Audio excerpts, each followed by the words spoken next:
So let's have a look at Sky News. Nigel Farage is the first to be in Makerfield ahead of next month's by-election that Andy Burnham is involved with. Let's have a look at the ITV News now and see what they say.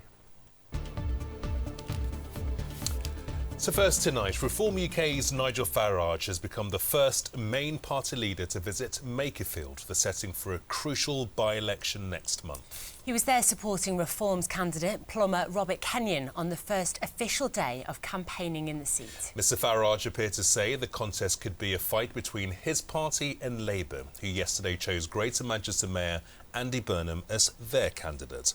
Our political correspondent, Leisha Manali, has more. He wants to call time on Labour, and this looming by-election is his big chance. So the Reform UK leader was pulling no punches at this bar in Winstanley. Andy Burnham says, vote for me to change the Labour Party. What we say, what Rob Kenyon says, is vote for us to change the country. And we think that's a bigger priority. The big issue a lot of people associate with your party is stopping the small votes. But what would you actually do for the people of Makerfield? What, make life fairer for them? That's the point. That's the point. A shortage of social housing. And in this constituency, goodness knows, no one knows, 200, 300 HMOs in this constituency, and many of those people will be those that came into Britain, frankly, illegally. So would that make a difference to people here? Yes. Less pressure on social housing really would.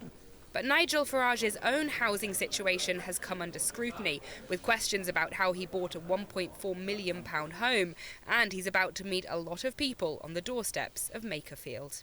Journalist after journalist now has asked you about the £5 million you got from a crypto billionaire in Thailand. But what I want to know is, are voters asking you about it? No one. Really? No one. No one wants to know about it? No one. I mean, they see this as media stories. By the way, if I've done something wrong, then they want to know about it. But I'm absolutely confident I haven't. Parts of his family have been here for 200 years. This is the man he wants to talk about instead, Reform's by-election candidate and local councillor Robert Kenyon, a man who will now be put through all the intense scrutiny of a by-election that the whole world is watching. You said you wanted tighter vetting of your candidates. Are you confident that the vetting here has been really strong? And do you know why your candidate's profile on X was suspended? Look, there's been a lot of nonsense talked about this, all right?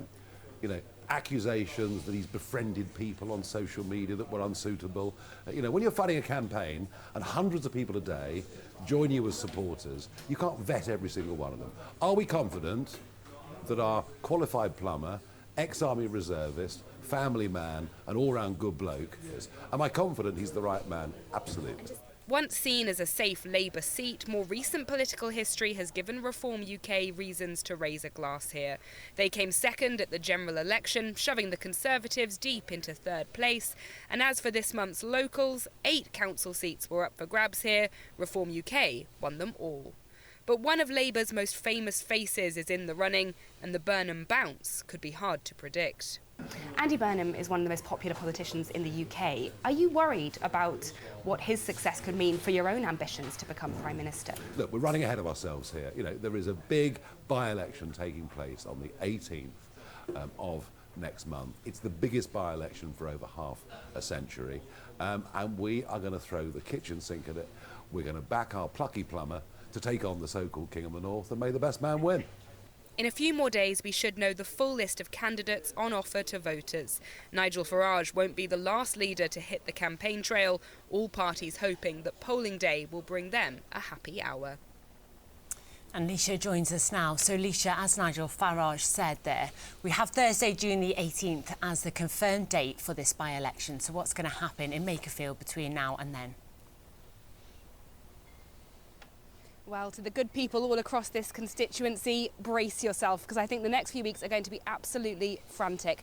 By-elections really are like nothing else. You've got all the campaigning efforts that are normally spread around a whole country for the general election suddenly concentrated in just one area, and that's because they're also really unpredictable. You'll remember the Runcorn and Helsby contest just a year ago came down to just 6 votes, so every party is going to be fighting hard for every single one of them. And I think the fact that the leader of Reform UK was here today rather than in Parliament for Prime Minister's questions really tells you all you need to know about the stakes of this. It is a massive political test, and not just for any so-called front runners. All political parties are trying to find their way in this new era of multi-party politics. Makerfield is a red wall seat. It's a great way for all of them to test their progress. So I think come the 18th of June, whatever happens, this corner of Wigan will make its mark in Westminster.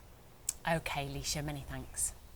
And these are the 4 candidates who have declared so far for the Makerfield by-election. I'm sure they'll be joined by others in the days to come. Howland, Rebecca Shepherd. Well, if they vote in Reform, I'll guarantee. Let me just pull something up here that I just looked at. Oop, let me just get this up here. Let me ask Google. Right, let's ask Google right now because I just looked up something. So, looking up on how many have quit Reforms before and after the local elections, more than 60 Reform UK councillors resigned or left the party within the 22 councillors existing through the resignations, suspensions or defections following in recent May 2026 local elections. A breakdown of the departures including several distinct types.